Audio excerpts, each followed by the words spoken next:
नाशिक लोकसभा निवडणूक 2024 साठी अपक्ष लढणाऱ्या स्वामी शांतिगिरी महाराज यांना सर्वसामान्य नागरिकांनंतर स्वामी समर्थ भक्त परिवाराचा जाहीर पाठिंबा मिळत आहे। नाशिक जिल्ह्यात जय बाबाजी भक्त परिवार हा सर्वात मोठा भक्त परिवार म्हणून ओळखला जातो। जवळपास 2 ते 3 लाखापर्यंत जय बाबाजी भक्त परिवार नाशिकमध्ये आहे आणि या भक्त परिवाराचा पाठिंबा हा श्री 1008 स्वामी शांतिगिरी महाराजांना आहे।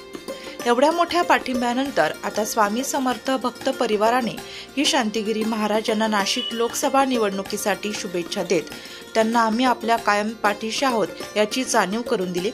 हिंदुत्वाचा विकास व्हावा या उद्देशाने स्वामी शांतिगिरी महाराज नाशिक लोकसभा निवडणुकीसाठी अपक्ष म्हणून लढत आहे। या अगोदरही राजकारणाचे शुद्धीकरण हा उपक्रम श्री स्वामी शांतिगिरीजी महाराज यांच्या अध्यक्षतेखाली घेण्यात आला होता।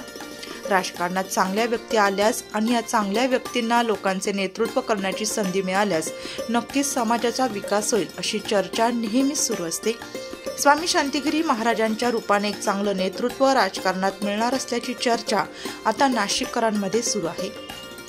एकच आहे आणि आपण आध्यात्मिक आहात, संत आहात। आपले जीवन इतकं निर्मळ आहे की आपल्या हातामध्ये जर एखादी राजसत्ता गेली तर आपण कदाचित सगळ्याच म्हणजे पूर्ण भारताचं सोनं करू शकाल एवढी आपल्यामध्ये ताकद आहे।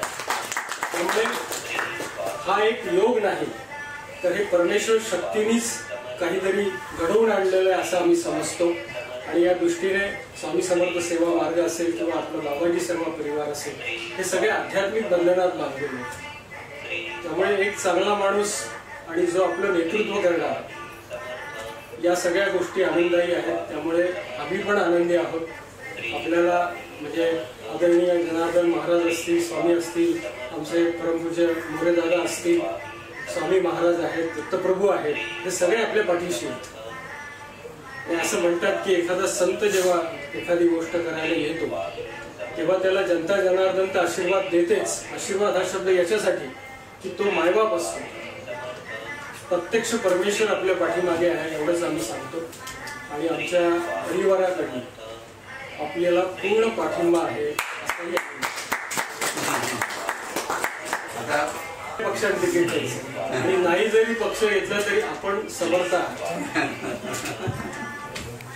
मी जबाबदारीने एवढंच एक वाक्य सांगत, बाबाजी फक्त नामदारी खासदारी खरे तुम्ही खासदार जबाबदारी शोभती नाही जबाबदारी। वृत्तसंकलन विभाग, नाशिक लोकशाही न्यूज, नाशिक।